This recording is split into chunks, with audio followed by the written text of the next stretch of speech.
Shabakaa Bilaash Zeen dhufne kutaa lamaffaati. Yeroo duraatiif kanaa dalaga ture. HA tunnel kajuwan kun ni dhabame. Kanatti aansee kan kaleedhaa moobaayilii qofa. Arraaf Zeen firii kan fayyadu isa kana. Ammoo isinillee nistiin godhina YouTube chaanalaan qaba.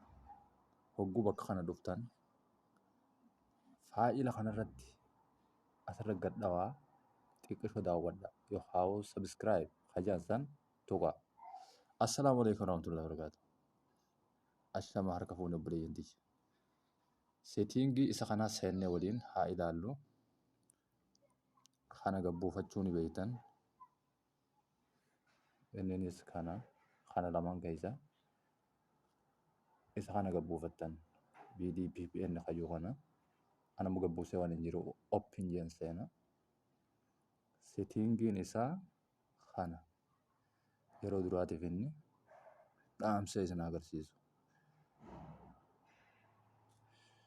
Amma kanatti dhaamseen jira. Hogguu inni isinii gabbuu. Asintanii asin update gootan. Erga update gootanii booda kana Zeen irratti guuttattan keessa deemtanii kun bakka kanatti gartan jeetii yaada. Zeen neewu firii haala dhibba takkaa hayyuu kana asirratti ni dhooytanii. Kanammaan dura irraa qaba. Seetiingii biraa asii booda kana Zeen gara jalaatti ni argitan jee yaada. Bakka kana godhatan bakka sila alaabaa kana duraa inni Jarman waan kanarra dalagaa ture. Amma immoo gara jalaa kanatti kanarra gabbuutanii asirratti dhooytan nigiste gugootan seetiingiin isaa guutamee jira. Zeen firii asiin start qofa godhuu isinirraa hafe. Start waliin goona. Dalagee jira. Innis kun sookandii amma tokko viidiyoo tana ilaaluun daqiiqa isinii dabala.